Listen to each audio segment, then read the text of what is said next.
Bonsoir à toutes et à tous. Bienvenue dans Face aux électeurs sur RTI 1. Il y a 3 mois, mesdames et messieurs, il n'occupait pas le devant de la scène politique ivoirienne. Il évoluait au PPACI comme vice-président chargé des questions panafricaines. Mais aujourd'hui, il pose sur la table 42 propositions pour changer le visage, alors là complètement, la gouvernance de la Côte d'Ivoire sous le triptyque démocratie, souveraineté et panafricanisme dans un monde multipolaire. Awa Donmelo est face à vous, électeurs ivoiriens, pour répondre aux questions qui vous concernent, mesdames et messieurs. Alors, il est face à vous pour répondre effectivement aux questions qui vous concernent et face aux électeurs se propose, mesdames et messieurs, de vous donner les clés de compréhension des ruptures politiques, économiques et stratégiques que Awa Donmelo clame depuis le début de cette campagne électorale. Bonsoir, monsieur Awa Donmelo, et bienvenue dans Face aux électeurs. Bonsoir. Alors, Awa Donmelo, aujourd'hui, si pour des Ivoiriens, vous demeurez encore une énigme, vous allez à l'instant leur présenter votre vision de la Côte d'Ivoire. Mais avant, vous l'aurez remarqué, je suis ici sur ce plateau avec Evelyne Deba, journaliste à NCI. Bonsoir Evelyne. Bonsoir Gabrielle Zani. Bonsoir. Et Jérôme Kouakou, journaliste à Radio Côte d'Ivoire. Bonsoir, Jérôme. Bonsoir, Gabriel Zani. Alors, cette émission est diffusée simultanément, mesdames et messieurs, sur Radio Côte d'Ivoire et sur tous les supports digitaux du groupe RTI. Et là, maintenant, vous êtes en direct sur RTI 1, la chaîne nationale. Alors, je vous le disais tantôt, si pour bon nombre d'Ivoiriens, vous demeurez, monsieur Awa Donmelo, une énigme, dites-le maintenant, en 3 minutes, les raisons pour lesquelles vous vous positionnez aujourd'hui comme le meilleur choix pour présider aux destinées de la Côte d'Ivoire pour le quinquennat à venir dans un paysage politique que vous savez déjà très polarisé. Alors, monsieur, présentez votre vision de la Côte d'Ivoire aux Ivoiriens. Bien, merci beaucoup. Ma vision de la Côte d'Ivoire peut se décliner en 3 mots. Et chaque mot correspond à une date précise de l'histoire de la Côte d'Ivoire. Je commencerai par le concept de souveraineté. Vous savez, en 1960, la plupart des pays africains ont accédé à l'indépendance par des voies différentes. 2 cas peuvent illustrer ces différentes voies. Vous avez l'Algérie, qui était une colonie française, et vous avez la Côte d'Ivoire. L'Algérie a choisi la voie des armes, la Côte d'Ivoire a choisi la voie de la négociation. Mais vous savez, l'indépendance ne veut pas dire souveraineté. Puisque c'est une négociation, la Côte d'Ivoire a rétrocédé une partie de sa souveraineté à l'ancienne puissance coloniale parce qu'on avait très peu de cadres pour prendre en charge tous les compartiments du développement de la Côte d'Ivoire. Et donc, cette sous-traitance-là a permis à la Côte d'Ivoire d'amorcer son développement agricole puisque la majorité des Ivoiriens étaient des paysans. Et donc, la logique veut que l'agriculture soit la base du décollage de la Côte d'Ivoire, ce qui a été fait. Mais les fruits de cette agriculture ont permis de créer beaucoup de cadres, beaucoup de compétences, et donc dans les années 90, il y avait tellement de compétences que le chômage a commencé à se faire sentir. Ça veut dire qu'il fallait, en cette période-là, renégocier ces accords-là pour ouvrir d'autres espaces d'expression des compétences nationales, ce qui n'a pas été fait. Et donc, on était resté dans la triptyque, ce que j'appelle le triangle de Bermude. Les accords militaires, alors qu'on avait maintenant beaucoup d'officiers supérieurs formés dans les plus grandes écoles, ces accords-là n'ont pas été rompus. Les accords monétaires n'ont pas été rompus. Et ensuite, les accords sur les matières premières stratégiques n'ont pas été non plus rompus. Donc, c'était là ce que j'appelle le triangle de Bermude du sous-développement. Allons-y maintenant dans les années 90. En 90, la Côte d'Ivoire accède au multipartisme. Mais le multipartisme n'est pas la démocratie. Il y a un processus qui passe du multipartisme à la démocratie Parce que le multipartisme s'obtient par, je dirais, une fragmentation du parti unique. Mais la culture du parti unique persiste dans la période multipartisane. Et donc, ce logiciel-là façonne notre administration et nos mentalités. Ce qui fait que le parti qui est au pouvoir a tendance à nier le droit à la différence, comme sous le parti unique, où quand vous êtes différent, vous êtes obligé d'agir dans la clandestinité, au risque d'être reprimé parce que vous pensez différemment. Et cette culture-là continue dans la première période du multipartisme. Et nous sommes là fondamentalement dans cette phase-là, et c'est cette phase-là qu'on appelle le parti-État, où un parti prend le pouvoir pour ses militants et par ses militants à l'exclusion pratiquement de tout le reste. Il faut passer du multipartisme à la démocratie, c'est-à-dire le gouvernement du peuple, par le peuple et pour le peuple, indistinctement de l'appartenance politique, ethnique ou tribale. La troisième période, le troisième mot-clé correspond à 2013. En 2013, tous les chefs d'État africains avaient décidé de se doter d'un programme continental qu'ils ont appelé l'agenda 2063, avec pour objectif d'interconnecter tout le continent africain par des autoroutes, des routes, des chemins de fer et aussi par des réseaux électriques, enfin bref, toutes les infrastructures économiques pour développer l'industrie africaine d'une manière complémentaire et marcher tout droit à travers un marché commun vers les États-Unis d'Afrique à l'horizon 2063. C'est ce qu'on a appelé l'agenda 2063. Donc ma vision s'inscrit dans le passage de l'indépendance à la souveraineté, du multipartisme à la démocratie et de la conférence de Berlin qui a découpé l'Afrique à la conférence d'Addis Abeba qui a exprimé la volonté de rassembler l'Afrique en un seul bloc.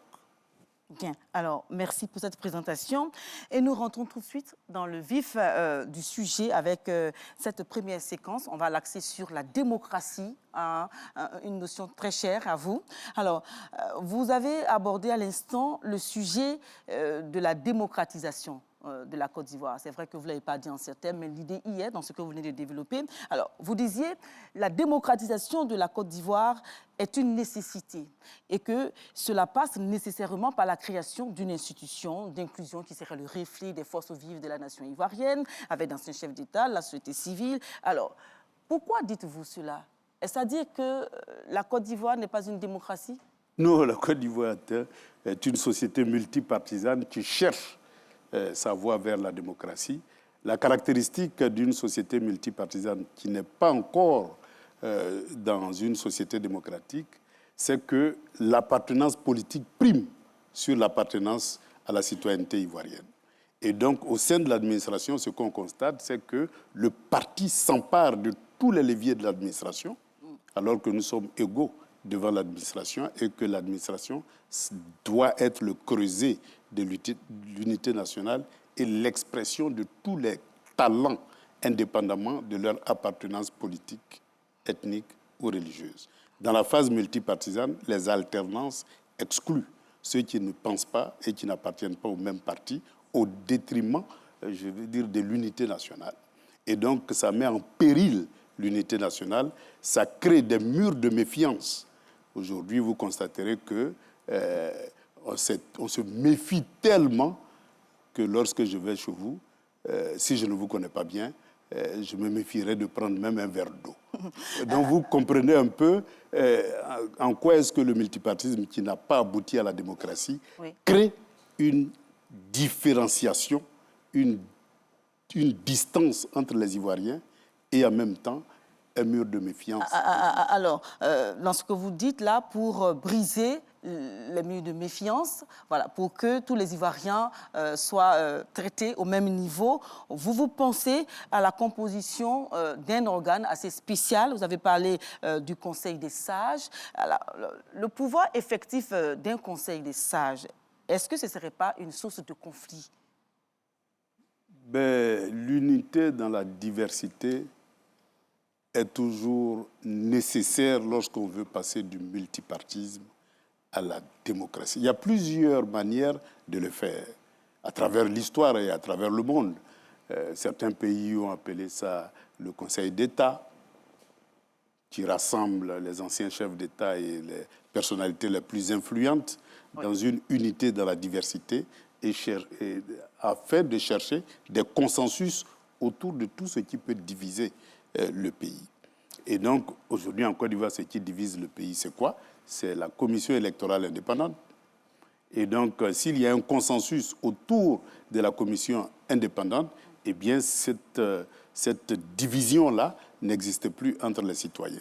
Si nous avons une justice indépendante, eh bien, on ne va pas observer toutes les formes d'arrestation arbitraire et d'emprisonnement qui font que beaucoup d'Ivoiriens sont en prison, tout simplement parce qu'ils pensent différemment, ils agissent différemment.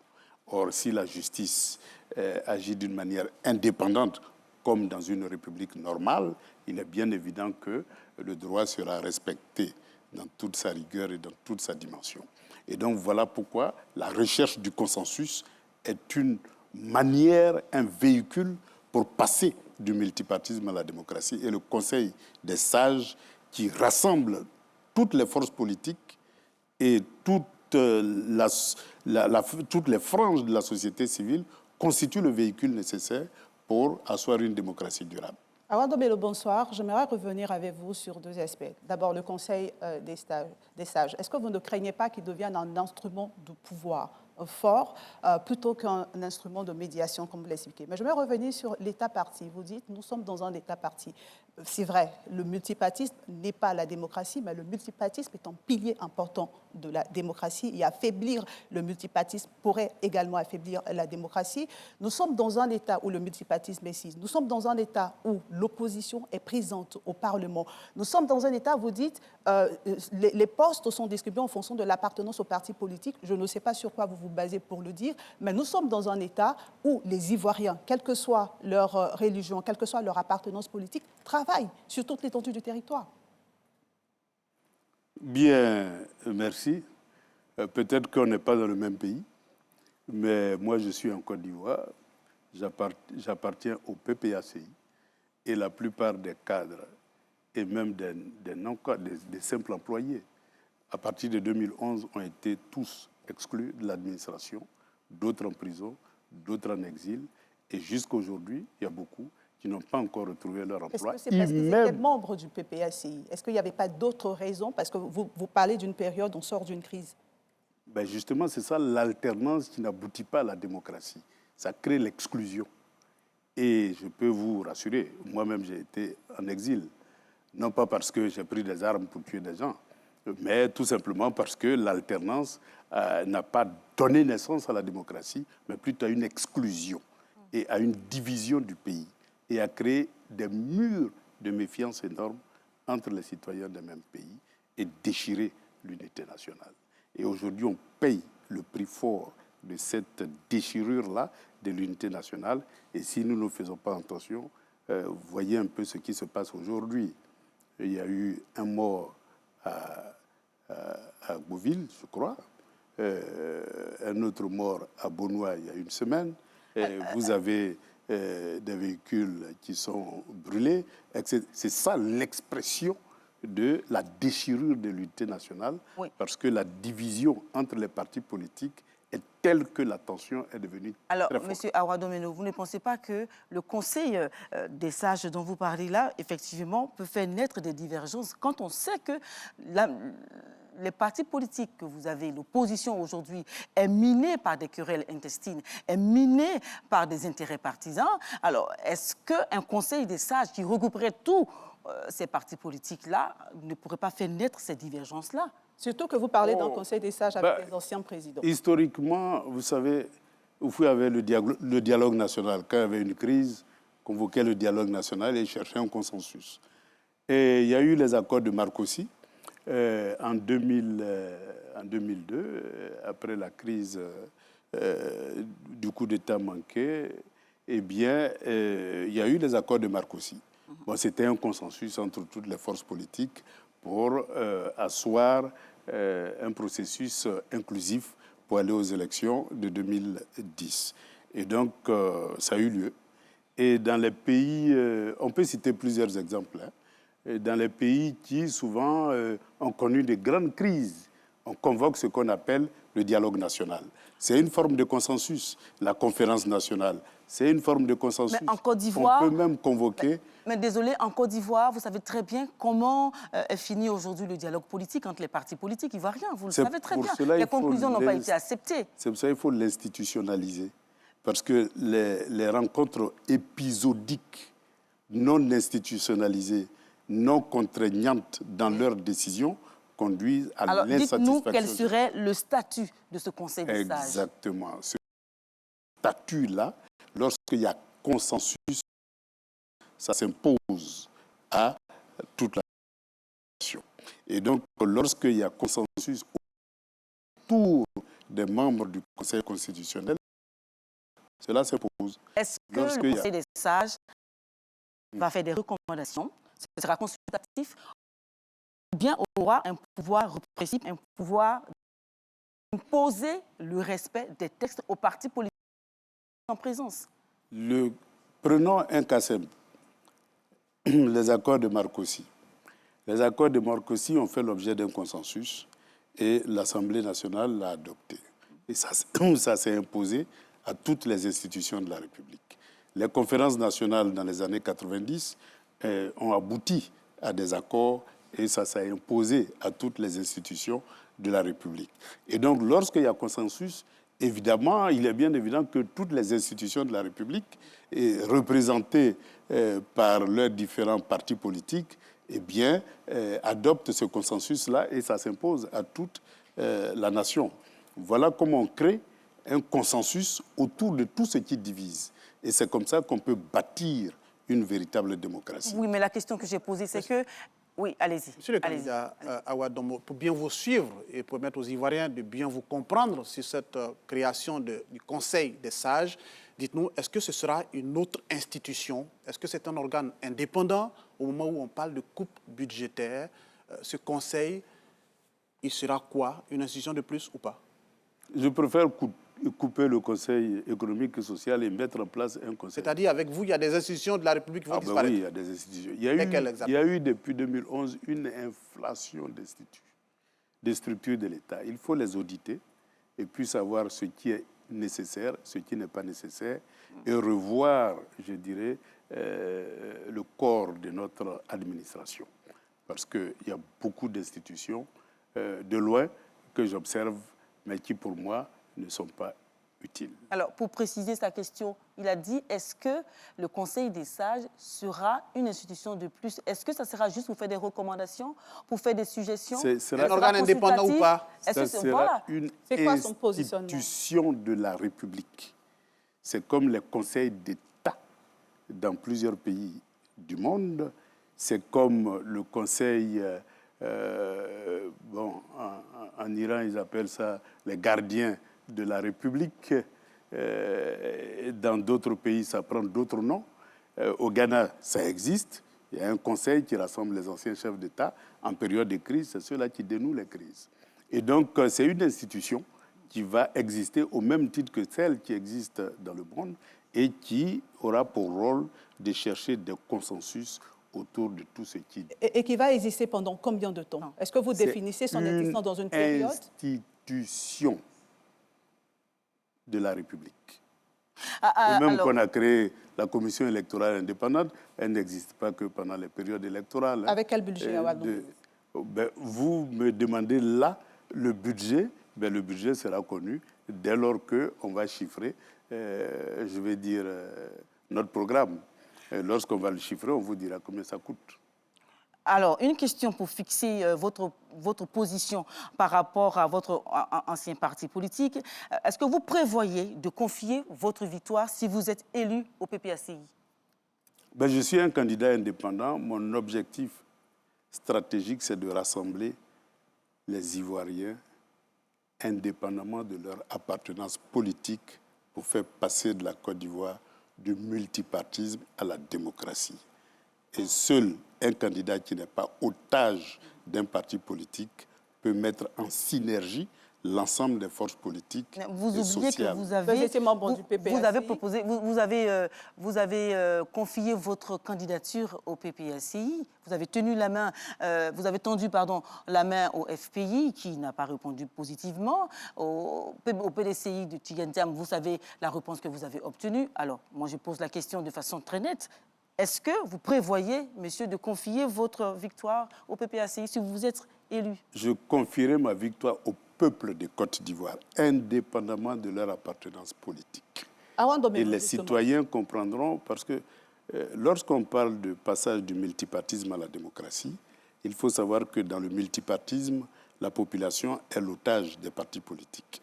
Mais lorsque vous faites mûrir ce processus-là vers la démocratie, il y a une société civile qui agit indépendamment des partis politiques et qui devient l'arbitre du jeu politique dans un pays donné. Ça veut dire que nous avons atteint une maturité politique telle qu'il existe véritablement une société civile. Et les partis politiques ne sont là que pour proposer et la société civile décide. Voilà un peu le type et le modèle de société que je souhaite pour la Côte d'Ivoire, comme dans tous les pays développés, où évidemment les forces politiques ne font qu'offrir des idées, proposer, et puis l'arbitre suprême, c'est le peuple qui détient la souveraineté. Vous êtes un candidat indépendant et vous dites seul un candidat indépendant peut rassembler les Ivoiriens. Pourtant, vous êtes issu d'un parti politique, le PPACI, que vous avez quitté il n'y a pas très longtemps. Vous avez essayé de vous rapprocher de certains partis politiques et cela n'a pas marché visiblement. Est-ce que vous êtes un indépendant par défaut? Parce que vous n'aviez pas le choix finalement. Je suis indépendant par responsabilité. Parce que si nous ne brisons pas les méfiances, les murs de méfiance entre les différents partis politiques, si nous ne cherchons pas un consensus autour du jeu démocratique, la Côte d'Ivoire court vers une véritable catastrophe. Et ce qui se passe actuellement constitue des étincelles dont il faut très vite arrêter. Sinon, ça peut facilement se transformer en incendie. Monsieur le candidat, en vous écoutant, on se rend compte tout de suite qu'avec vous, avec Awa Dombello, c'est la rupture avec la gouvernance actuelle de notre pays. Parce que la démocratie demande une rupture. La démocratie, ce n'est pas le multipartisme. La démocratie, ce n'est pas le parti unique. La démocratie, c'est d'abord une république où les pouvoirs sont séparés, où il y a un pouvoir et des contre-pouvoirs. Parce que le pouvoir absolu corrompt absolument. Seuls les contre-pouvoirs permettent de créer une république. C'est pour cela qu'il faut faire de telle sorte que le pouvoir législatif soit indépendant du pouvoir exécutif et le pouvoir exécutif indépendant du pouvoir parlementaire. Et c'est ces contre-pouvoirs-là qui font que l'état de droit peut vivre et que personne n'est au-dessus de la loi, y compris ceux qui gouvernent, y compris le président de la République, qui n'est pas un deus ex machina, mais qui constitue un citoyen comme tout le monde, soumis à la loi. S'il viole la Constitution, eh bien, la Haute Cour de justice peut l'interpeller. Et si n'importe quelle administration outrepasse ses pouvoirs confiés par notre Constitution, eh bien, il peut être interpellé par les contre-pouvoirs qui sont indépendants et qui agissent pour permettre de réguler le jeu démocratique. Donc voilà ce que c'est que le passage du multipartisme à la démocratie. Voilà, on va aborder un point assez important, c'est sûr, et c'est évident que vous êtes pour le renouvellement de la vie politique, que vous portez une alternance profonde, vous acceptez. Est-ce que vous accepteriez de travailler dans votre équipe, si vous êtes élu, de travailler avec tous ceux qui vous traitent aujourd'hui de politiques, d'opportunistes? Est-ce que vous allez travailler avec vos anciens camarades du PPACI, ceux qui vont faire des volte-face?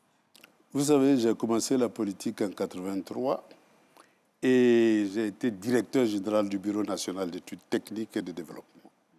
Vous pouvez faire votre enquête, vous verrez que j'ai travaillé avec ceux-mêmes qui m'avaient combattu. Tout simplement parce qu'ils avaient du talent. Et pour diriger une telle structure, on n'a pas besoin d'être partisan, on a besoin de savoir calculer des ponts, calculer des routes, il faut avoir le talent et les compétences nécessaires pour le faire.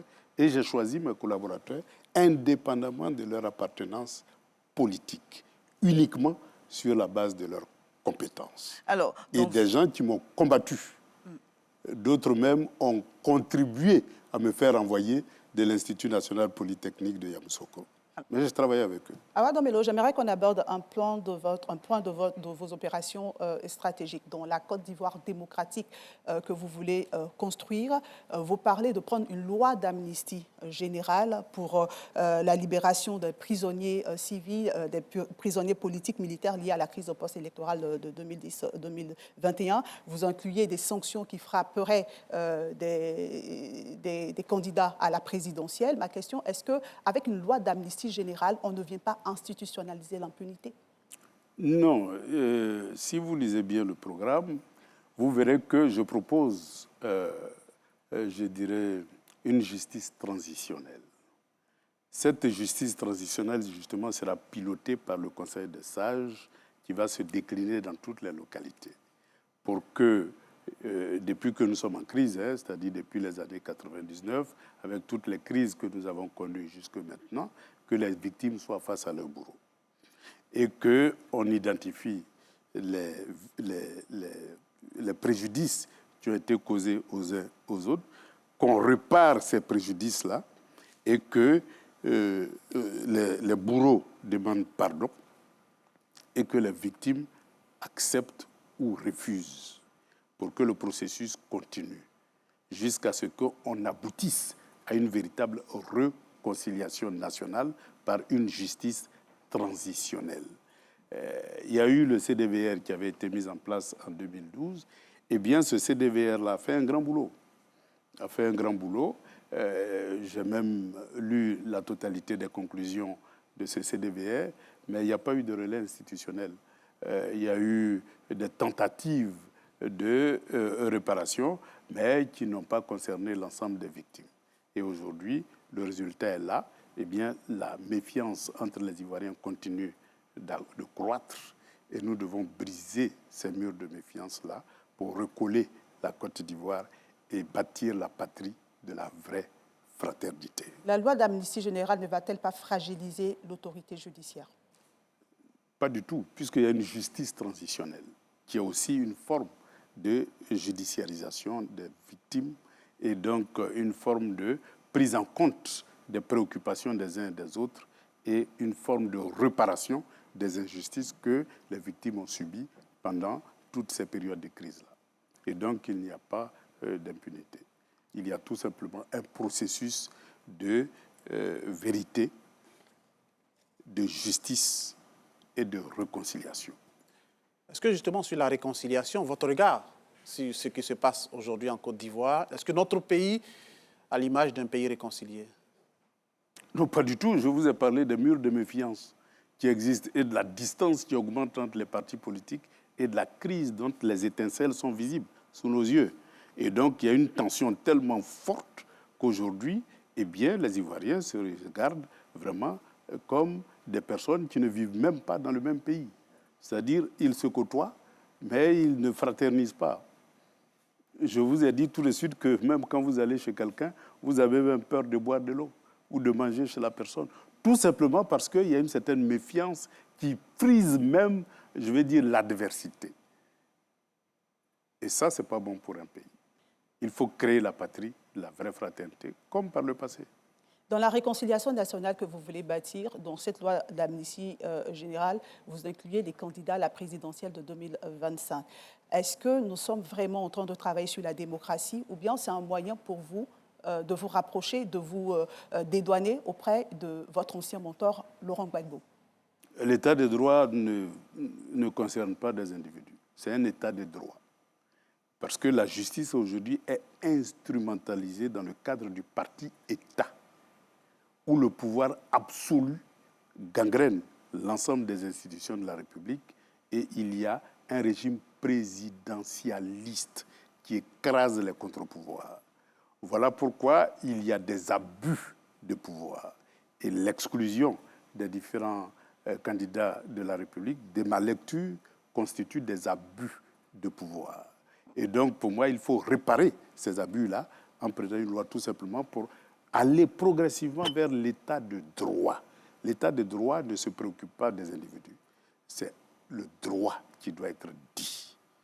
Voilà ma volonté de construire une véritable démocratie et un état de droit, puisque les deux constituent les deux facettes du processus démocratique. Alors bien, Awa Domelo, le droit doit être dit, vous l'avez si bien dit. Alors, si vous nous rejoignez, mesdames et messieurs, sur RTI 1, sur Radio Côte d'Ivoire et RTI Info, monsieur Awa Domelo, candidat indépendant à la présidentielle, est en face aux électeurs pour expliquer son projet de société articulée autour de la participation constructive au processus démocratique. Et pas seulement, maintenant, nous abordons le point d'orgue de tout son argumentaire, la souveraineté.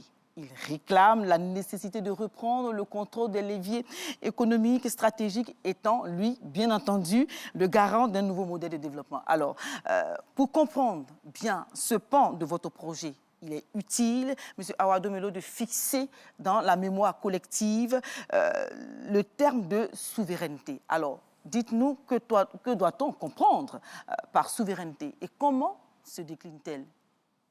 Bien, d'abord, il faut comprendre que l'indépendance n'est pas la souveraineté. Un pays peut être indépendant et parce que le pays manque de compétences pour prendre en charge tous les aspects du développement, ce pays-là peut sous-traiter à l'ancienne puissance coloniale des pans entiers de son développement. Vous avez vu qu'au début des années 60, eh bien, tous les enseignants étaient des Français. On a sous-traité notre éducation à la France. Vous avez vu que notre administration, eh bien, il n'y avait que des conseillers techniques qui avaient en charge la prise en main des dossiers techniques de l'ensemble des ministères. Et donc, ça a été une forme de sous-traitance. Vous constatez qu'au niveau militaire, nous avons eu des accords de défense qui ont confié la défense du territoire à l'ancienne puissance coloniale. Vous avez vu que les accords monétaires ont cédé notre souveraineté monétaire à l'ancienne puissance coloniale. Mais est-ce qu'aujourd'hui nous sommes dans le même contexte? On a tellement de cadres que des docteurs chôment.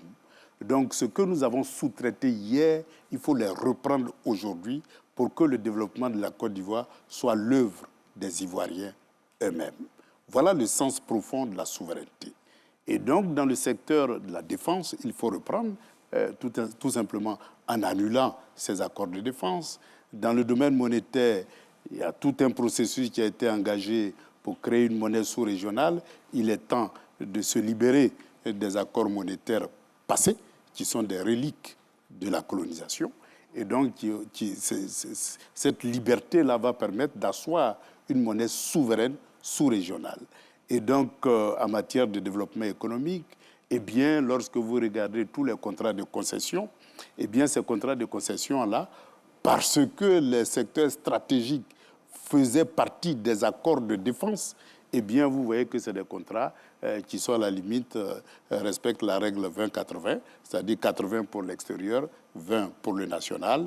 Et donc, c'est des rapports asymétriques qu'il faut inverser, tout simplement. Alors, pour comprendre bien, pour que nous soyons tous au même niveau d'information dans la souveraineté, nous avons le volet national avec la souveraineté financière, économique, avec des secteurs stratégiques, la souveraineté militaire, socio-culturelle. Alors, ce que nous allons faire, pour être plus précis, voilà, sur la question, nous allons parler de la souveraineté financière.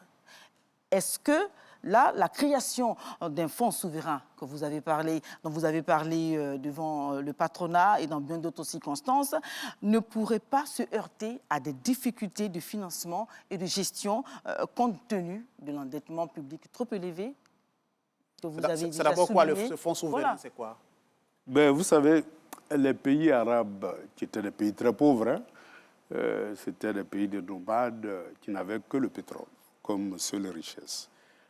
Et dans les années 1973, ce pétrole qui était contrôlé par les Occidentaux, eh bien, ils se sont appropriés de cette ressource unique qui constituait leur seule richesse. À partir de là, ils ont constitué, à partir des ressources tirées de la commercialisation du pétrole, des fonds souverains. Le fonds d'Abu Dhabi, le fonds qatari, le fonds, etc. Et vous constatez que ces pays-là, en moins d'une décennie, sont passés de pays pauvres, de nomades, à des pays hyper développés qui prêtent au monde entier des ressources financières à partir d'une seule ressource qui est le pétrole. Nous avons le cacao. Mais vous constaterez qu'au début des indépendances, la caisse stable qui avait en charge la commercialisation interne et externe du cacao, eh bien, engrangeait les excédents commerciaux. Et donc, c'est ça qui a constitué le fonds nécessaire pour développer la Côte d'Ivoire. Et c'est une forme de fonds de souveraineté qui n'a pas dit son nom.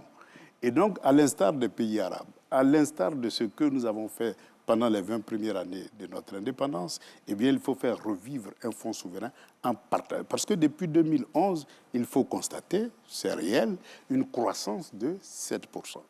Mais c'est une croissance de l'extérieur, par l'extérieur et pour l'extérieur. Il faut partager cette croissance-là. Si Ouattara a créé la croissance, moi je vais créer le partage de cette croissance-là entre l'État, l'investisseur extérieur et les opérateurs nationaux. Et la part de l'État va alimenter ce que j'appelle le fonds souverain. Et c'est ça qui va être le levier de la souveraineté financière, parce que le développement aujourd'hui se fait par crédit, par endettement. L'endettement hypothèque la souveraineté du pays, parce que c'est celui qui vous prête, qui vous dicte où vous devez investir. Sinon, il ne vous prête pas. Prête à ses conditions. Et lorsque vous avez vos propres ressources, vous financez selon votre vision du développement de la Côte d'Ivoire. Voilà pourquoi la souveraineté financière est la clé de voûte de la souveraineté économique. J'ai une question à deux volets sur le fonds souverain. En quoi est-il différent de la caisse de dépôt et de consignation? Vous savez certainement, la Côte d'Ivoire a une caisse de dépôt et de consignation depuis 2018 dont le fonctionnement s'apparente au fonctionnement du fonds souverain que vous proposez. Oui, mais si vous faites le bilan, il n'y a pas grand-chose dedans. Tout simplement parce que la richesse qui est créée ne reste pas en Côte d'Ivoire. Et donc, il y a très peu de ressources qui sont captées par la caisse de dépôt et de consignation. Le fonds souverain que je vais créer va partager les ressources issues de l'économie des matières premières. Le cacao, le café, l'EVA, le palmier à huile, le gaz, le pétrole, l'or, etc., etc. Donc vous verrez que ce que les Arabes ont fait avec un seul produit, eh bien vous imaginez un peu le volume et la capacité de notre fonds souverain. Ce que vous pouvez faire avec le cacao, avec la caisse stable, et tout ce que la Côte d'Ivoire a connu comme miracle, puisqu'on est parti jusqu'à parler de miracle ivoirien avec un seul produit. À l'époque, on n'atteignait même pas 1 million de tonnes, hein. Mais avec un seul produit, avec moins d'1 million de tonnes, vous avez vu ce que nous avons pu faire. Aujourd'hui, nous sommes à 2 millions de tonnes. Nous avons l'EVA, le palmier à huile, les noix de cajou, le pétrole, le gaz, l'or. Je vous laisse imaginer un peu la quantité d'argent que le fonds souverain va engranger pour faire le deuxième miracle de la Côte d'Ivoire. Sur le deuxième volet de ma question, justement, alimenter le fonds souverain avec les matières premières. Aujourd'hui, avons-nous les moyens? Est-ce qu'on maîtrise toute la chaîne de valeur, la chaîne de production? Avons-nous cette maîtrise technique, logistique pour dire aux multinationales, laissez nos ressources, nous sommes aujourd'hui capables de les gérer pour alimenter notre fonds souverain? Sommes-nous prêts? La Côte d'Ivoire est-elle prête? La vente du cacao aujourd'hui est réalisée par des multinationales. Avant, c'était la caisse stable. Ça veut dire qu'on est prêt. On est tellement prêt qu'il y a du chômage de tous ces experts-là qui ont géré la caisse de stabilisation. On est tellement prêt qu'on a l'École nationale supérieure d'agronomie, l'INPHB, qui produit des ingénieurs, des marketeurs, des communicateurs, des financiers. On a tellement de compétences pour vendre du cacao que, franchement, il n'y a aucune raison d'accorder des licences à des multinationales qui viennent collecter pour les vendre. Ça n'a pas de sens. Et donc, pour moi, j'estime que, bon, c'est vrai, ils ont fait des investissements.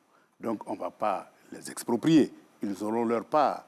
Mais je vais dire que, dans le contexte actuel, les licences doivent être attribuées beaucoup plus à des sociétés publiques ou des PME et des coopératives nationales pour que la richesse reste en Côte d'Ivoire, soit entre les mains de l'État pour constituer le fonds souverain, ou dans nos banques qui, à la limite, peut être reprêté à l'État sous forme de biens de trésor et de tous les instruments financiers nécessaires pour développer un pays.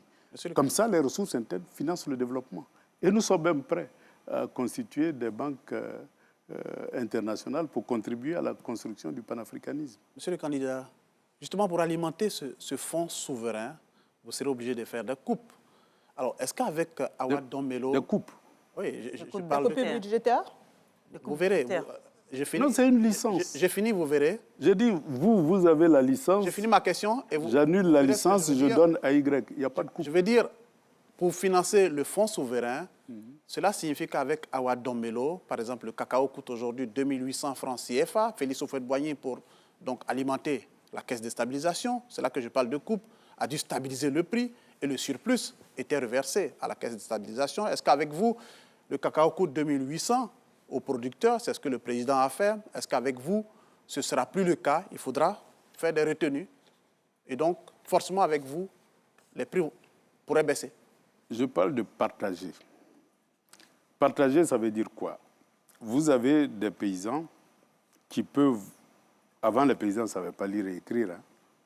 Dans les années 50, au début de la production du cacao, le paysan ne savait ni lire et écrire.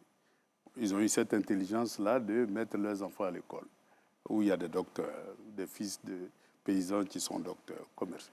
Il faut changer le statut du paysan pour faire passer le paysan du statut de paysan au statut d'entrepreneur agricole. Une fois que cela est fait, des paysans peuvent, dans leur stratégie d'ajouter de la valeur à leurs propres produits, eh bien, développer un volet commercial pour aller vendre là où ils veulent, à qui ils veulent, pour augmenter leur marge bénéficiaire. Et donc, c'est une opportunité. De même que l'État peut mettre en place une société mixte, paysan-État, qui prend en charge la commercialisation d'une bonne partie du cacao. Et les ressources seront partagées entre les paysans, les PME associés et puis l'État. Et la part de l'État va dans un fonds souverain. Ce n'est pas compliqué. C'est comme le contrat de pétrole ou l'or. Prenons l'or. Aujourd'hui, la Côte d'Ivoire produit à peu près 50 tonnes d'or. 50 tonnes d'or, ça fait combien de kilos? Ça fait 50 000 kilos. Et un gramme, ça fait combien? 50 millions de grammes. Vous connaissez le prix d'un gramme d'or? Alors, si la Côte d'Ivoire a seulement 75% de cette richesse-là, aujourd'hui, elle n'a même pas 5-10% au grand maximum. Hein. Mais si demain, la Côte d'Ivoire a 75%, ben, elle alimente facilement son fonds souverain. Alors, et donc, vous voyez que lorsqu'on prend produit par produit, il suffit tout simplement de remplacer les contrats asymétriques au profit des Ivoiriens ou des opérateurs publics pour que la Côte d'Ivoire ait les moyens de sa souveraineté. Donc, les prix ne baisseront pas? Les prix ne baisseront pas. Ça n'a aucune influence, puisque le marché international, c'est l'offre et la demande. Alors, au contraire, on aura les capacités, comme l'OPEP le fait, d'ajuster notre production et notre offre commerciale par rapport à l'évolution du marché. Pour stabiliser le prix à l'échelle internationale. Monsieur Awa Dombello, question pratique. Dites-nous quel serait le prix du kilogramme de cacao si vous êtes président? Non, c'est le prix du marché. Ça ne change pas. Ça, ce n'est pas moi qui le fixe. Si c'est 2800, il sera 2800. 2800. Ah ben oui, si c'est 2800, il sera 2800. Évidemment, il sera 2800. Mais sur le marché international, ce n'est pas 2800 aujourd'hui. Tout à fait. On a eu des pics en 2024 qui allaient jusqu'à 6000 francs le kilo. Donc, cette évolution-là, vous comprendrez que lorsque vous le payez à 2800 et que même vous le vendez à 5000, eh bien, vous avez une marge importante qu'il faut partager entre l'État, l'investisseur extérieur et les PME et les coopératives. Alors, et donc, c'est la part de l'État qui va dans le fonds souverain. Alors, on va aborder un autre point, un peu de clarté. Vous proposez une industrialisation massive en transformant les producteurs agricoles, vous venez de le dire, en entrepreneurs. Et cela passe, comme vous l'avez bien dit, par la maîtrise de la chaîne de valeur. Alors, expliquez-nous le process. Comment ça peut se faire exactement? Ben, comme tous les pays émergents, hein, moi je travaille beaucoup avec les pays émergents en tant que vice-président de l'Alliance des BRICS, j'observe beaucoup comment ces pays qui étaient anciennement dominés ont réussi à se libérer et aujourd'hui à devenir des puissances mondiales. Et donc, dans mes observations, j'ai constaté que le passage des économies primaires aux économies industrielles dans tous ces pays-là, c'est passé par des zones économiques spéciales ou des zones franches. Et donc, ces zones économiques spéciales ou ces zones franches, c'est l'œuvre de l'État investisseur. Malheureusement, depuis les années 90, les injonctions des bailleurs de fonds, c'est de retirer l'État dans le secteur de la production. C'est pour cela, dans le logement, par exemple, vous constatez que beaucoup de sociétés d'État se sont retirées. Dans la banque, beaucoup de sociétés d'État se sont retirées. Dans la caisse stable est tombée parce que l'État s'est retiré du cacao, etc., etc. Et donc, moi, ma politique, c'est le retour de l'État accompagnateur du secteur privé. Et donc, dans cet accompagnement, les zones économiques spéciales, à partir du fonds souverain, ces zones seront construites par l'État de Côte d'Ivoire. Et donc, c'est l'État qui va mettre en place les infrastructures économiques en termes d'électricité, d'eau, de téléphone, de voies de viabilisation et de bâtiments, etc., etc., pour permettre de loger avec, je vais dire, une réglementation qu'on mettra en place, des entreprises nationales qui seront des priorités. Et donc, on aura des capitaines d'industrie qui, avec le fonds de souveraineté, pourront avoir facilement accès au crédit garanti par le fonds de souveraineté. Et c'est comme ça qu'on peut créer des capitaines qui, demain, peuvent devenir des champions nationaux. Alors, est-ce qu'on peut s'attendre avec vous à l'industrialisation de l'attiqué, la semoule de manioc que vous connaissez très bien, je vois, de l'attiqué, donc qui du reste aujourd'hui est le produit phare de consommation des Ivoiriens d'ici et d'ailleurs. Est-ce qu'on peut penser que demain, il y aura une industrie,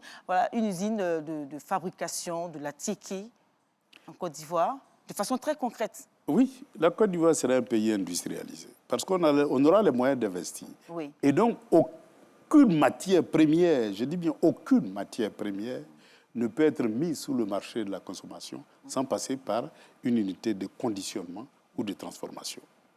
Pour que les normes de qualité soient respectées. Et donc, dans cette vision de l'industrialisation de la Côte d'Ivoire, la tchéké, la tomate, l'oignon, le piment, etc., tous ces produits vivriers-là passeront par le circuit d'unités de conditionnement et de transformation. Et dans ma vision panafricaine, la Côte d'Ivoire aura non seulement des ambassades politiques, mais des ambassades économiques. C'est-à-dire les zones économiques que nous allons créer ici vont se retrouver à l'extérieur sous forme de zones commerciales. Et ces zones commerciales-là vont abriter des filiales de nos entreprises pour commercialiser dans les autres pays ce que nous allons produire en Côte d'Ivoire. Et c'est comme ça qu'on va entraîner la Côte d'Ivoire comme un élément moteur dans la création des marchés communs africains à partir des réformes qui sont faites aujourd'hui dans le cadre de l'Union africaine. Revenons un peu sur le transfert des secteurs stratégiques aux agents économiques nationaux. Et vous venez de le rappeler, opération stratégique 2. Comment comptez-vous structurer ce transfert des secteurs stratégiques sans compromettre leur performance, sans nuire à la compétitivité du pays, donc la Côte d'Ivoire, sans créer des déséquilibres économiques? D'abord, une entreprise, ça se gère par des hommes. Il faut recruter les meilleurs talents. Et les meilleurs talents aujourd'hui, il y en a plein en Côte d'Ivoire. Ça, c'est le premier critère. Deuxième élément important en matière de gouvernance d'entreprise, c'est la certification aux normes internationales de l'ensemble de ces entreprises publiques-là. Et lorsque vous avez fait ça, vous êtes au standard international de gouvernance de ces entreprises-là. Et donc, si vous avez les meilleurs talents avec les meilleures procédures et processus certifiés selon les normes internationales, il est bien évident que toutes les activités qui se déroulent dans l'entreprise seront traçables. Et comme nous aurons une justice indépendante et des contre-pouvoirs, celui qui enfreint à ces règles-là, eh bien, il sera traduit devant les institutions. Et donc, la sanction va permettre d'avoir toujours une bonne gouvernance de ces entreprises-là. Et donc, le transfert de propriété, parce que prenez par exemple le secteur de l'électricité, plein d'autres secteurs, c'est des partenariats publics-privés à durée déterminée. C'est-à-dire on concède, mais pour une période, 14 ans, 15 ans pour certains, 30 ans pour d'autres. On va les auditer. Les entreprises qui ont atteint leurs limites, eh bien, on les reprend tout simplement. On ne renouvelle plus ces contrats de concession parce que nous avons les compétences pour les gérer aux normes internationales. Et nous aurons créé un état de droit qui va permettre d'encourager la bonne gouvernance et la sanction des mauvaises pratiques et des mauvais gestionnaires. Et donc, nous aurons créé les conditions nécessaires pour la bonne gouvernance des entreprises nationales. Quand on a pris le pouvoir en 2000, j'étais directeur général du BNET. J'ai certifié le Bureau national d'études techniques et de développement aux normes internationales et j'ai recruté les compétences indépendamment de leur appartenance politique. En 5 ans, on a multiplié par 5 le chiffre d'affaires du BNET. Donc voilà comment, si vous avez des hommes qu'il faut et une entreprise aux normes internationales, gouvernée aux normes internationales, eh bien, vous êtes capable de bonne gouvernance de ces entreprises-là. Et c'est cet esprit-là que je vais instaurer pour que les entreprises qui vont passer entre les mains du public soient les mieux gérées de la Côte d'Ivoire. Monsieur le candidat, on le sait tous, l'économie de la Côte d'Ivoire repose sur l'agriculture. Est-ce qu'avec Awa Dombelo, la locomotive va changer? L'économie va se reposer sur l'industrie. Cette fois, ce sera l'industrie. Ça sera l'industrie. Et c'est pour cela que le Fonds souverain est l'instrument privilégié de la création de ces zones économiques spéciales-là et de création des conditions de développement de nos capitaines d'entreprise. Regardez un peu les multinationales qui sont ici. Faites l'analyse. Vous verrez que tous les grands cadres sont des Ivoiriens. Bien. Mais Alors, pourquoi est-ce que ces cadres-là qui dirigent des entreprises multinationales ne seraient pas capables de diriger leur propre entreprise? C'est ceux-là que j'appelle les futurs capitaines d'entreprise et qui vont devenir des champions avec l'accompagnement de l'État. Voilà ma vision du développement industriel. Alors, pour vous permettre d'épuiser les sujets, nous allons aborder la souveraineté monétaire. Alors, comment comptez-vous concrètement mettre fin à la dépendance vis-à-vis du franc CFA? D'abord, comme je vous ai dit, aujourd'hui, regardez en Afrique. Prenez les pays d'Afrique francophone du Nord. Algérie, Maroc, ils ont tous leur souveraineté monétaire. Prenez les pays anglophones, Ghana, Nigeria, Gambie, ils ont tous leur souveraineté monétaire. Prenez les pays lusophones, ils ont tous leur souveraineté monétaire. Aujourd'hui, quelles sont les grandes puissances économiques en Afrique? Nigeria, Égypte. Après, vous avez le Maroc, vous avez l'Algérie, vous avez un certain nombre de pays qui véritablement ont pris en main leur destin. Parce que l'un des éléments privilégiés de l'économie, c'est la monnaie. La monnaie est un moyen de financement de l'économie. Et donc, lorsque vous avez le fonds souverain et le levier monétaire, vous avez deux leviers qui vous permettent donc d'injecter des ressources financières dans l'économie et donc d'accélérer. Et vous pouvez jouer sur la parité de la monnaie pour être compétitif au niveau mondial. Et donc cette compétitivité-là, ça vous permet de vendre au meilleur prix à travers le monde et en même temps, vous pouvez avoir une monnaie souveraine. Comment on va le mettre en place? Voilà, tout simplement, il y a deux mécanismes. Soit on décide d'avoir notre propre monnaie, mais je crois que ce n'est plus la peine, puisque les chefs d'État de l'Afrique de l'Ouest ont décidé de commun accord de mettre en place l'ECO, qui est une monnaie. Ça a commencé depuis longtemps, c'est arrivé à maturité. Ils avaient créé l'agence monétaire ouest-africaine qui a piloté techniquement la mise en œuvre de l'ECO. C'est une agence qui est au Ghana. Et donc aujourd'hui, tous les textes, toutes les institutions, toute la réglementation a été conçue et le nom de la monnaie a été trouvé qui est l'ECO.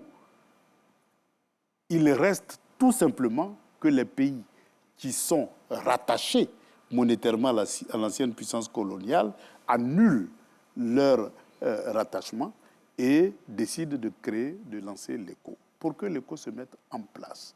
Et cet ECO-là sera soutenu par quoi? Par l'or. Les premiers producteurs d'or en Afrique, vous savez, ça se trouve en Afrique de l'Ouest. Par le cacao, par le pétrole, par toutes les matières premières qui de plus en plus vont revenir d'une manière souveraine aux opérateurs nationaux. Et donc on aura suffisamment de réserves, non seulement en or, mais de réserves en devises pour avoir une monnaie très forte. Et vous allez accélérer donc la mise en œuvre. Et donc moi, mon rôle en tant que... Parce que, imaginez-vous, la zone de libre-échange qui est aujourd'hui en chantier était lancée en même temps, devait être lancée en même temps que l'ECO. Mais qu'est-ce qui a freiné? C'est la Côte d'Ivoire qui a freiné. À cause des accords monétaires que la Côte d'Ivoire avait avec l'ancienne puissance coloniale. Et donc, ce frein-là, demain, si je suis chef de l'État, ça saute. Parce que pour moi, l'une des premières décisions, c'est d'annuler ces accords-là et d'accélérer la mise en œuvre de l'ECO. Mais vous savez, et donc, ça va mettre fin ici à la dépendance monétaire a des implications pratiques, des implications très pratiques, des risques sur le plan économique. Le seul risque, c'est que si vous n'avez pas de réserve, vous prenez des risques. Si vous n'avez pas de réserve pour soutenir votre monnaie, parce que la monnaie, c'est la mesure. Mais ça mesure quoi? Ça mesure ce que vous avez. Si vous avez suffisamment d'or, votre monnaie, l'or même, c'est de la monnaie.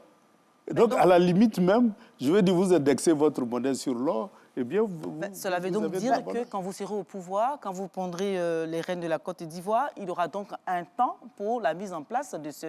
Ah oui, il y aura forcément un temps, ce n'est pas un coup de bâton. Pas demain la veille. Non, et il faut d'abord qu'on fasse une réunion des chefs d'État, qu'on soit tous d'accord et que ceux qui sont rattachés à l'ancienne puissance coloniale annulent leurs accords monétaires et puis qu'ensemble, on décide de lancer l'ECO.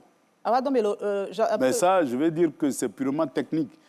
En matière de technicité, la Côte d'Ivoire, l'Afrique n'a plus d'inquiétude à se faire. On a les techniciens nécessaires pour gérer une monnaie. D'accord. La preuve, c'est que la BCEAO est gérée par des Ivoiriens. C'est eux qui gèrent, tout simplement parce que la politique monétaire est décidée depuis Paris. C'est tout, c'est toute la différence. Mais demain, si la politique monétaire est décidée ici, eh bien, ce seraient les mêmes compétences là qui vont gérer. On ne va pas les fabriquer des extraterrestres. Un peu plus que donc vous restez dans l'ECO. Ce n'était pas, en tout cas à mon niveau, pas très bien clair dans vos opérations stratégiques. On avait l'impression que vous voulez créer une monnaie et ensuite l'ECO. Bon, on comprend ce soir que ce n'est pas le cas. Mais je revenais sur la souveraineté monétaire. Dans l'opération stratégique 3, vous proposez une consultation démocratique pour faire adopter une loi sur la réforme du secteur financier. Quand on sait que la zone UEMOA aussi a des limitations, je me suis posé la question de savoir, est-ce qu'il veut qu'on sorte de l'UEMOA? Comment vous allez faire? On a une loi sur la réforme la loi sur la souveraineté financière. On a l'UEMOA qui aussi a ses limitations dans cet exercice. Comment on fait? L'UEMOA, c'est la zone franc. C'est les accords monétaires entre la France et l'Afrique, ces anciennes puissances coloniales. Aujourd'hui, le seul pays qui freine, c'est la Côte d'Ivoire. L'UEMOA, c'est la Côte d'Ivoire. Vous savez, le seul pays qui a eu des excédents structurels pendant des années et qui a permis de soutenir le franc CFA, c'est la Côte d'Ivoire. Une fois que la Côte d'Ivoire va sortir de là, tous les autres pays vont suivre. Parce que les réserves, pendant plusieurs années, il y a beaucoup de pays de la zone UEMOA qui étaient déficitaires au niveau de la balance. La Côte d'Ivoire va sortir de l'UEMOA, c'est ce que vous dites ce soir? Non, je dis que l'UEMOA, tous les pays membres de l'UEMOA vont rejoindre une nouvelle organisation monétaire qu'on appelle l'ECO. Et donc, si vous voulez, c'est l'UEMOA qui prend sa souveraineté et qui s'élargit pour donner l'ECO. Et l'ECO sera une monnaie souveraine, indépendante des anciennes puissances coloniales et va fonctionner comme toutes les monnaies indépendantes du monde. Alors, monsieur Awadomelo, on va donc... je vais dire que notre chance, c'est que depuis les années 73, c'est des dossiers qui sont étudiés par les Africains eux-mêmes et qui, aujourd'hui, c'est des dossiers qui sont arrivés à maturité. Il suffit tout simplement que les politiciens décident. Bien. Et moi, je viendrai pour décider. Est-ce que les autres pays sont, Alors, s'il vous plaît, d'accord avec vous dans cette décision? Qu'est-ce qui reste? À part la Côte d'Ivoire, qu'est-ce qui reste? Tout le monde était d'accord. Hein. La réunion a eu lieu à Niamey. Tout le monde était d'accord. Il n'y avait que la Côte d'Ivoire qui n'était pas d'accord. Donc, il faut que la Côte d'Ivoire accède à la souveraineté pour que les autres Monsieur aussi, Aouad Domelo, rapidement, s'il vous plaît, on va voir ensemble comment vos propositions peuvent se traduire en solutions concrètes et rapides pour la population. La souveraineté monétaire, économique et tout cela, mais il y a aussi la souveraineté sociale.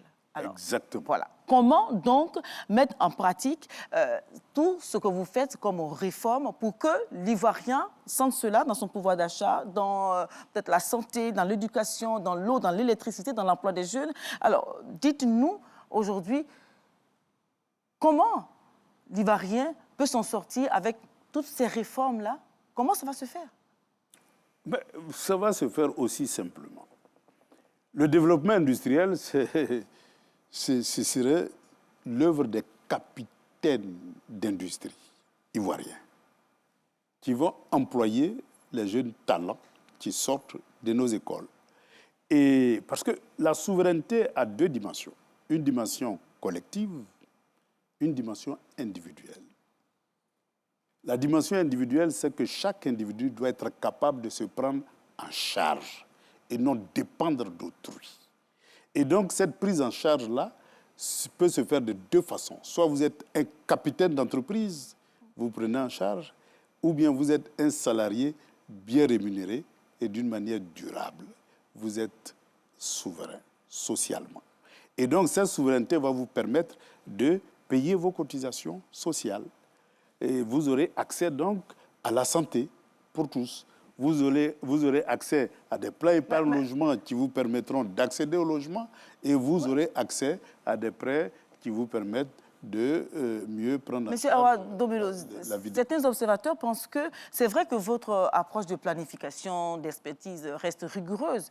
Voilà, mais certains l'aperçoivent comme déconnectée des réalités des Ivoiriens. Comment la femme qui vend de la banane braisée, donc la banane qui est cuite sur le grill, comment va-t-elle sentir les réformes que vous... C'est la question, en fait, aujourd'hui. Et c'est cette femme-là qui a une carte d'électeur. Ce sont les Ivoiriens qui vont voter pour vous. Alors, toutes ces réformes, je vous pose la question, toutes ces réformes-là, comment l'Ivoirien va sentir cela concrètement dans sa vie au quotidien sans se retrouver désemparé? Posez la question, je vais vous répondre. Vous savez, l'économie informelle est aujourd'hui dans la rue. Dans la rue. Vous allez sur les trottoirs, vous les voyez, crier à locaux, faire son petit commerce, tablier, etc., etc. C'est dans la rue. C'est une économie de type sauvage. Dans chaque quartier, il faut ce que j'ai appelé un village économique, avec des cases économiques à l'intérieur qui va abriter cette économie de la rue. Et ça sera l'œuvre. Je veux dire, c'est comme les habitats sociaux. Hein. On construit des habitats sociaux, on loge des socialement faibles dans ces habitats-là. De même qu'il y a des habitats sociaux, il y aura des villages économiques qui seront destinés à ces petits opérateurs-là qui vont rentrer dans la formalisation de leur économie en tant qu'entrepreneurs ayant accès au crédit. Et c'est comme ça que ces villages économiques seront des incubateurs de PME. Aouad Domelo, c'est important pour nous de comprendre. Je vais partir sur l'exemple de la vendeuse de bananes de façon concrète. Village économique, ça semble lointain, ça semble vaste pour nous. De façon concrète, je suis une vendeuse de bananes braisées. Je suis dans la rue, comme vous dites. Cette économie, elle est sauvage, elle est dans la rue. Comment j'intègre le village économique? Il faut formaliser. On commence par quoi? On commence par quoi? On accompagne comment? Il faut formaliser. C'est-à-dire? Aujourd'hui, par exemple, il y a des centres de gestion agréés. Ces centres de gestion agréés-là, c'est l'embryon de ce que j'appelle les villages économiques. Ces centres de gestion agréés ont pour rôle d'identifier tous ces opérateurs-là, de les formaliser, c'est-à-dire un registre de commerce, et de les assister pour avoir une petite comptabilité, pour qu'on trace les recettes et les dépenses. Ouvrir leur compte pour qu'ils aient accès au crédit avec un système de garantie de financement. Voilà comment la micro-entreprise peut évoluer avec l'accompagnement de l'État en PME. Des PME en grandes entreprises et de grandes entreprises à un champion. Comment on intègre la fiscalité à ce niveau-là? La fiscalité, justement, sera, puisque c'est formalisé, il y aura des formes de fiscalité et qu'on va fixer en accord avec l'ensemble, puisque les filières seront organisées. Si vous êtes producteur d'Aloco, il y aura la filière Aloco. Eh bien, qu'est-ce qui est supportable? Parce qu'il ne faut pas écraser ces producteurs-là par la fiscalité. C'est justement ça ma question. Comment on fait en sorte que la fiscalité... Dans un premier temps, ils resteront comme tels, c'est-à-dire tant que vous n'avez pas de chiffre d'affaires identifiable, clairement identifié, et que vous ne faites pas de recettes supérieures à vos dépenses, eh bien, vous ne payez pas d'impôts, vous êtes défiscalisé. C'est comme les entreprises qui s'installent en Côte d'Ivoire. Souvent, ils ont 5 années d'amnistie fiscale, où pendant 5 ans, ils ne payent rien. En Côte d'Ivoire, on constate que pratiquement 70% des entreprises qui naissent périssent, tout simplement à cause de l'agression fiscale. Et donc, pour que ces micro-entreprises-là survivent, il faut dans un premier temps leur accorder une période où ils ne payent pas d'impôts, comme ils sont dans le secteur informel. Mais nous les accompagnons pour qu'ils aient une comptabilité.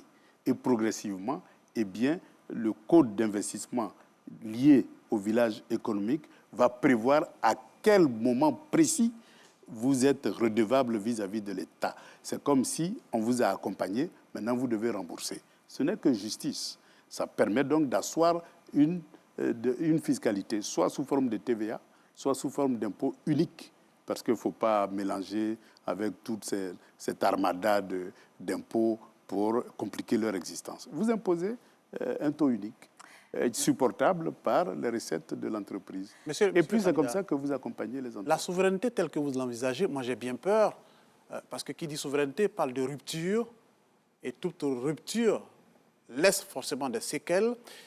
Rompre avec les puissances occidentales, fermer tous les robinets, vous allez gouverner aussi facilement, vous ne craignez pas des risques, des représailles? Vous étiez enfant, votre papa vous nourrissait, vous envoyez à l'école, vous avez un emploi, vous allez continuer à vivre chez votre papa. C'est ça la souveraineté, ce n'est rien d'autre que ça. On était sous tutelle, comme je vous dis, on a rétrocédé à l'ancienne puissance beaucoup de pans de notre économie. On est devenu adulte, c'est-à-dire on est capable de se prendre en charge. Pourquoi rester chez papa? Va prendre ta maison et vis selon à tes risques et périls. C'est ça, prendre ses responsabilités. Et donc la Côte d'Ivoire a eu suffisamment de cadres et de compétences. Moi qui vous parle, je ne travaille pas en Côte d'Ivoire. Vous allez me dire que je ne suis pas compétent après avoir géré 10 ans le BEDET. Je ne travaille pas.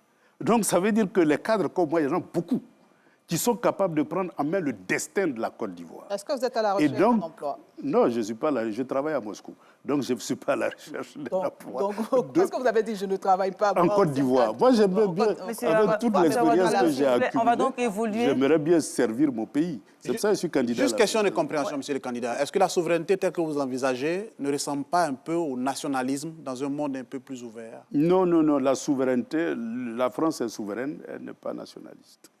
Les États-Unis sont un État souverain, ils ne sont pas nationalistes. Je peux vous citer des exemples d'États souverains. C'est la responsabilité de se prendre en charge et de tracer son propre destin sans qu'on dicte son destin. Aujourd'hui, notre destin est dicté par les bailleurs de fonds parce que c'est eux qui financent notre développement.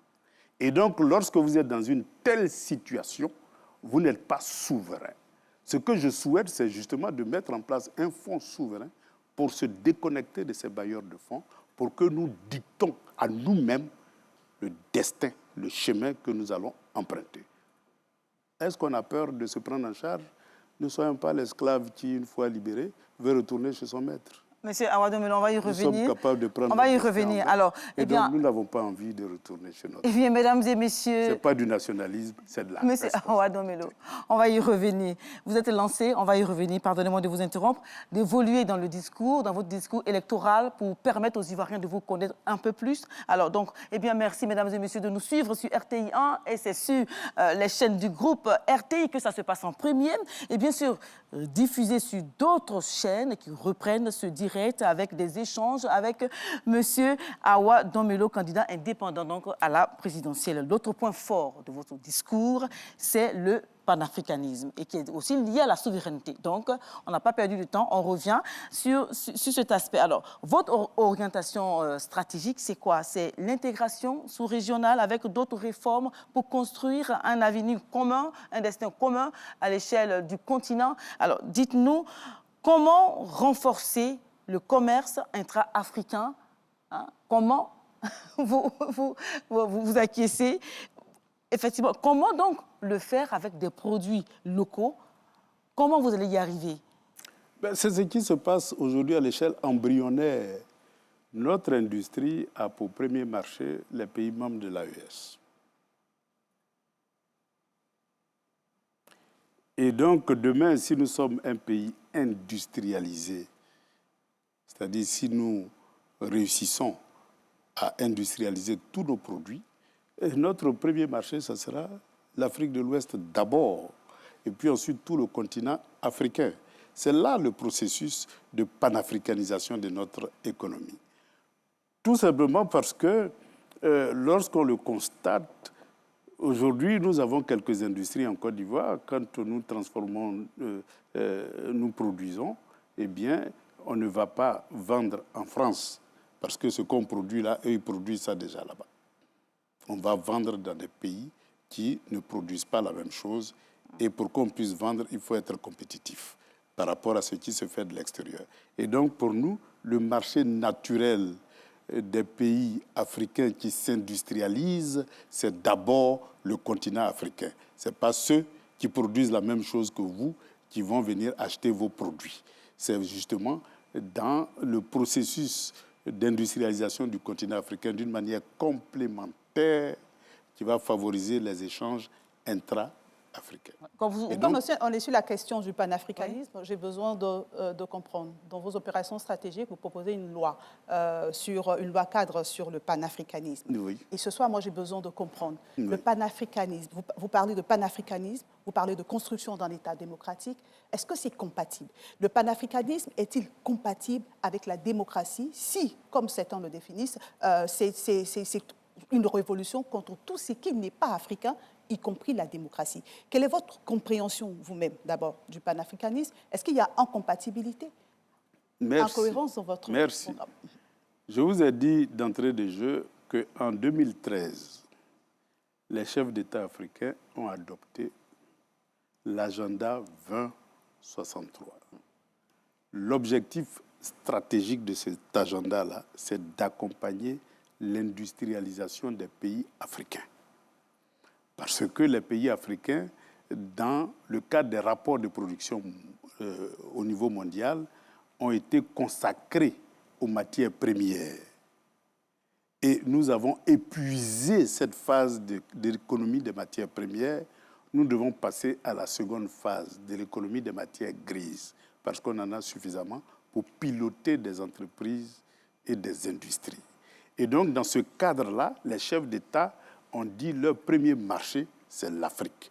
Donc, il faut construire une Afrique, je vais débarrasser des enclos, des barrières douanières pour la libre circulation des biens. La ZLECAf. C'est ça qui a donné naissance à la ZLECAf. Des personnes, c'est ça qui a donné naissance au passeport unique africain, adopté par tous les chefs d'État à Kigali. Et des capitaux. Et c'est ça qui, aujourd'hui, a donné ce qu'ils ont appelé le PABS, qu'il faut faire évoluer pour beaucoup plus libéraliser la circulation des capitaux sur le continent africain. Et donc, vous créez un espace où il y a la libre circulation des biens, des personnes et des capitaux, et vous donnez les infrastructures nécessaires Parce que si vous produisez de la tchéké, pour prendre votre exemple, et que vous allez vendre en Afrique du Sud, vous devez avoir plusieurs moyens de transport. Soit par l'avion, si vous êtes pressé, par le chemin de fer, ou par bateau, ou par l'autoroute.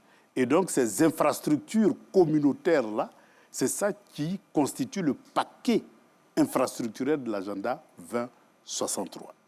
Et les leviers de construction de ces infrastructures communautaires ont été déjà créés.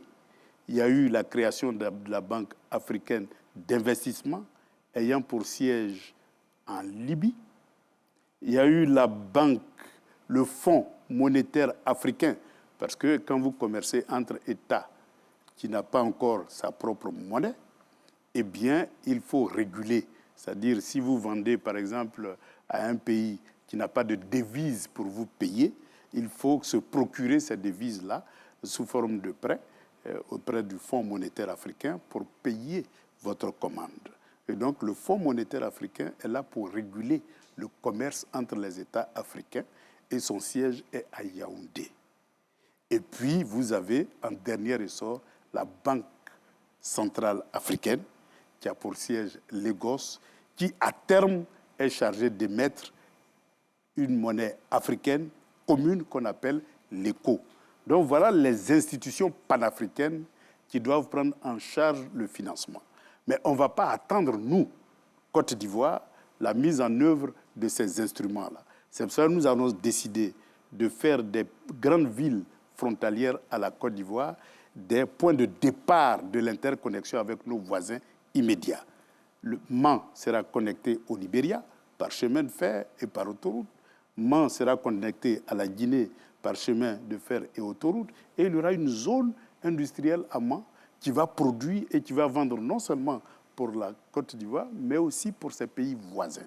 Et voilà comment on démarre à notre niveau, en attendant que les autres pays fassent la même chose, le processus de panafricanisation de notre économie et le processus du renforcement du commerce intra-africain. Et le lien avec la démocratie, parce que je ne l'ai pas perçu dans votre... Le lien avec la démocratie, c'est juste... Compatibilité, incompatibilité? Mais au contraire, c'est la démocratie qui nous permet d'asseoir cette bonne gouvernance-là et donc qui permet de développer une politique qui va dans le sens du panafricanisme. Maintenant, les États voisins, c'est à eux aussi de se lancer dans la même dynamique pour créer leur économie. Mais la Côte d'Ivoire démocratique et souveraine, je vous ai déjà décrit les instruments qui vont nous permettre d'asseoir notre démocratie. Mais c'est la démocratie là qui va permettre d'utiliser toutes les compétences. Parce qu'aujourd'hui, on n'utilise pas toutes les compétences. Parce que la discrimination politique prend le pas sur l'utilisation des compétences. Et lorsqu'on sera à même d'utiliser toutes ces compétences-là, nous pourrons faire fonctionner d'une manière,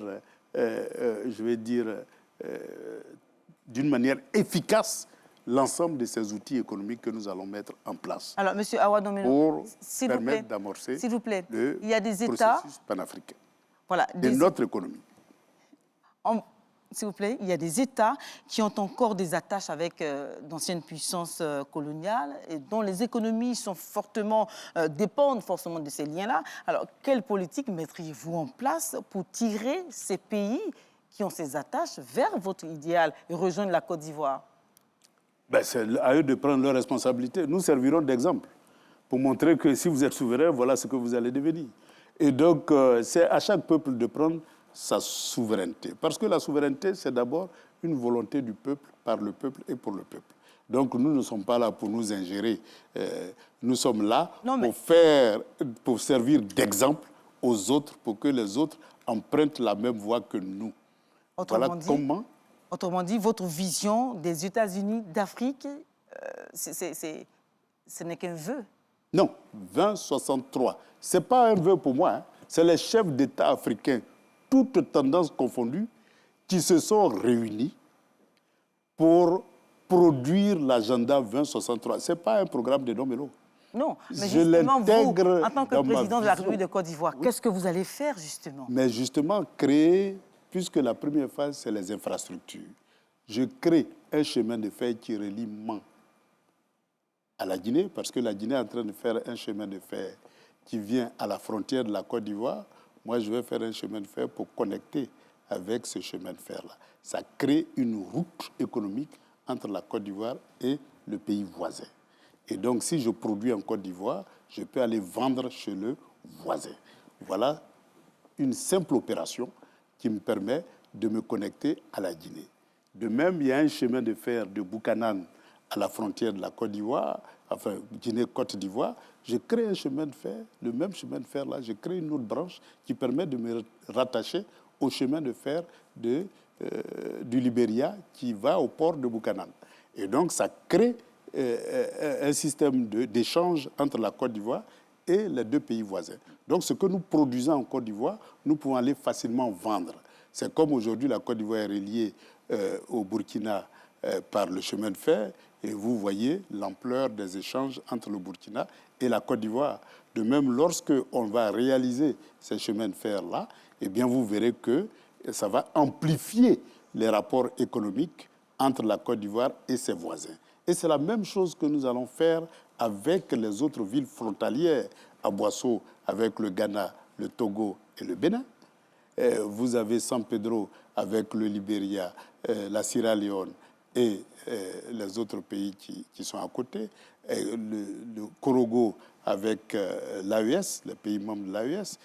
On a déjà le chemin de fer Ferke-Ouaga, Abidjan Ferke-Ouaga. Eh bien, il suffit tout simplement d'accompagner ce chemin de fer-là.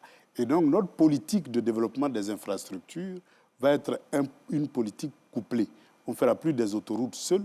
L'autoroute sera toujours accompagnée d'un chemin de fer. Et donc, c'est une révolution en matière de développement des infrastructures pour que la route et le chemin de fer constituent les deux éléments du programme de développement des infrastructures en Côte d'Ivoire. Plus de routes sans chemin de fer, plus de chemins de fer sans autoroute. Monsieur le candidat, vous êtes l'un des patrons de l'Alliance des BRICS. Vous demandez à la Côte d'Ivoire de couper avec tous les autres pays, renforcer donc le panafricanisme. Est-ce que vous n'êtes pas en train de nous rapprocher petit à petit des BRICS et en même temps nous amener à faire comme l'AES, dont vous vantez les mérites, même si pour nous ce n'est pas forcément un modèle de réussite? Vous voulez nous amener à changer de partenaire? Vous n'avez pas bien compris ce que c'est que la souveraineté. Je vais réexpliquer. Je parle bien des BRICS. Je veux vous réexpliquer ce que c'est que la souveraineté. La souveraineté, c'est la capacité de coopérer avec n'importe quel pays là où nous trouvons nos intérêts à nous. Voilà ce que ça veut dire la souveraineté. Je ne suis plus soumis, je suis indépendant. C'est comme si vous sortez de la maison de votre père, vous prenez votre autonomie, vous pouvez vous marier à qui vous voulez. Et vous pouvez divorcer quand vous voulez. Vous êtes souverain. Et donc, nous, notre souveraineté, là, c'est d'être capable de coopérer pour ce que nous souhaitons. Parce que ce qui nous manque en Afrique, c'est la technologie. Pour transformer nos matières premières en produits finis et pour produire sur place ce que nous avons l'habitude d'importer, tels que les véhicules, les médicaments, notre monnaie. On ne sait même pas fabriquer monnaie. Même pistolet, on ne sait pas fabriquer. Voilà. Ça, c'est fini avec moi. Et donc, pour réaliser cela, pour fabriquer une monnaie, j'irai chercher la meilleure technologie, la moins coûteuse. Si elle se trouve en Chine, je vais prendre là-bas. Si elle se trouve aux États-Unis, je vais prendre là-bas. Si elle se trouve en Russie, je vais prendre en Russie. Si elle se trouve en France, je vais prendre en France. Voilà ce que ça veut dire la souveraineté. Et dans un monde multipolaire, ça nous offre d'énormes possibilités de choix. C'est comme quand tu rentres dans un magasin. On vend des chaussures. Tu choisis ce que tu veux. Tu n'es pas obligé de choisir ce que ton papa porte. Tu peux choisir autre chose que ce que ton papa porte. Et vous pensez que ce n'est pas le cas jusqu'ici? Non, les accords monétaires nous obligeaient à prioriser nos rapports avec la France pour ce qu'on achète et prioriser nos rapports avec la France pour ce qu'on vend. Voilà le contenu des accords de défense plutôt. Et ces accords de défense-là, c'est ce qui a gouverné la Côte d'Ivoire pendant les premières années.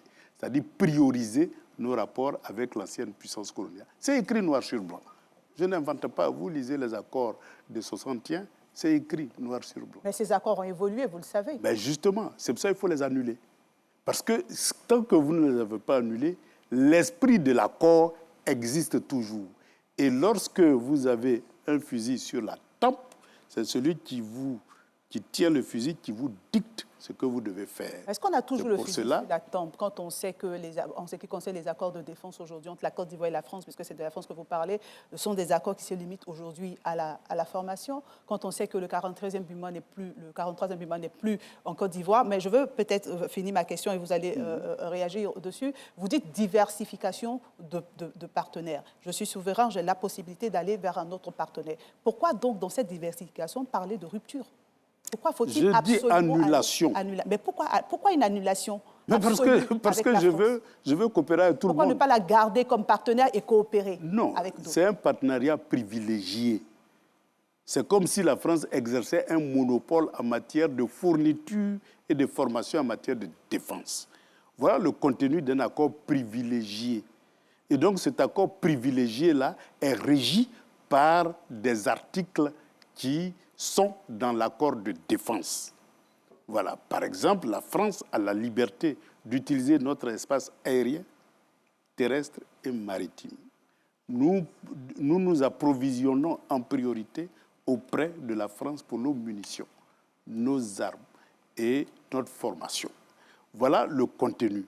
Aujourd'hui, il faut les annuler pour que nous ayons la liberté de coopérer avec qui on veut, comme on veut, quand on veut, sans avoir le fusil sur la tempe. Mais est-ce que votre volonté, comme vous le dites, de vous affranchir de certaines influences, évidemment de l'influence occidentale, est-ce que cette volonté-là ne pourrait pas se heurter à des tensions avec des partenaires financiers importants et créer ici peut-être un risque pour la stabilité économique de la Côte d'Ivoire? Vous savez que le monde est multipolaire, mais il y a aussi le Ghana n'a aucune tension avec Londres dans le monde. Le Ghana n'a aucune tension avec Londres. Le Ghana n'a pas d'accord militaire avec l'ancienne puissance coloniale qu'est Londres. Le Maroc n'a aucune tension avec la France. Le Maroc n'a pas d'accord de défense privilégié. L'Algérie, bon, c'est vrai, avec l'Algérie, il y a quelques tensions, mais ce n'est pas lié à l'accord de défense, c'est d'autres problèmes qui créent la tension. Donc, être souverain, ce n'est pas forcément aller en antagonisme avec l'autre. Être souverain, c'est de dire que je suis dans la maison de mon père, je suis maintenant suffisamment mûr, mature, je prends mon indépendance. C'est tout ce que ça veut dire. Mais ça ne veut pas dire que vous créez des tensions avec papa, même s'il vous aime tant qu'il n'a pas envie que vous quittez la maison. Mais c'est de votre liberté de choisir votre maison et de coopérer avec votre papa. Oui, M. Awa Domelo, vous savez, nous sommes pratiquement à la fin de ces échanges. Nous sommes vraiment à la fin. Mais effectivement, je voudrais quand même poser cette question dans ces... Nous sommes à la fin de la femme. Place de la femme. Dans vos 42 opérations stratégiques, je n'ai pas vu la femme qui représente 47,8% de la population ivoirienne, qui est sous-représentée dans le secteur public, dans l'administration privée, qui est victime de violences basées sur le genre de toutes sortes. Je n'ai pas vu de proposition du candidat Awa Domelo sur la promotion, l'autonomisation de la femme. Alors, je vais juste renchérir, monsieur le candidat. Est-ce que toutes ces réformes que vous voulez apporter, est-ce que 5 ans, ce sera suffisant? Toutes ces réformes-là? Est-ce que 5 ans, ce sera suffisant? Je dirais même qu'en 2 ans, si on met en place le fonds de souveraineté, eh bien, on va accomplir, je dirais, 50% de ce qui est dans ce programme. En 2 ans. Sur la question de la femme? Maintenant, sur la question de la femme, relisez le document, vous allez bien voir. C'est-à-dire, la question de la femme, d'abord, il faut voir les problèmes culturels dont nous avons fait cas. Oui. Les problèmes... Bon, Monsieur Awa Domelo, voilà. Je peux développer, si vous voulez. Monsieur Awa Domelo, pardonnez-moi de vous interrompre, nous sommes vraiment à la fin. Voilà, tous les candidats ont droit au même temps de parole. Alors donc, démocratie, souveraineté, panafricanisme, Awa Domelo, vous êtes vraiment déterminé à aller jusqu'au bout de vos réformes et donc de votre aventure pour la caution des Ivoiriens. Maintenant, là, vous avez 1 minute, peut-être 30 secondes seulement, pour donner un dernier message, pour charmer ceux et celles qui hésitent encore à porter leur voix sur votre projet de société. Bien. Chères Ivoiriennes, chers Ivoiriens, eh bien, la Côte d'Ivoire est à un carrefour de son histoire. où les tensions entre les différents partis politiques ont atteint un niveau inquiétant. Tout simplement parce que nous avons un multipartisme qui n'a pas encore accouché d'une société démocratique.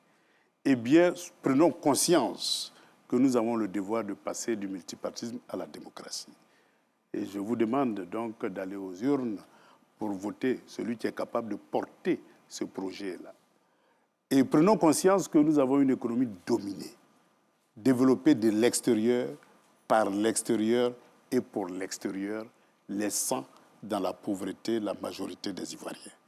Eh bien, si vous faites le bon choix, demain, la Côte d'Ivoire sera souveraine, individuellement et collectivement. Et donc, demain, nous serons capables, à partir de notre industrie qui sera développée, la locomotive de l'intégration africaine. Voilà. Merci donc, M. Awa Domelo. Vous étiez face aux électeurs dans le cadre de la campagne pour l'élection du président de la République, scrutin qui se tiendra dans 5 jours. Merci d'être venu vous prêter à ce jeu de questions-réponses pour éclairer l'opinion nationale et internationale sur ce que vous prévoyez de faire une fois élu à la magistrature suprême. Alors donc, merci à Evelyne.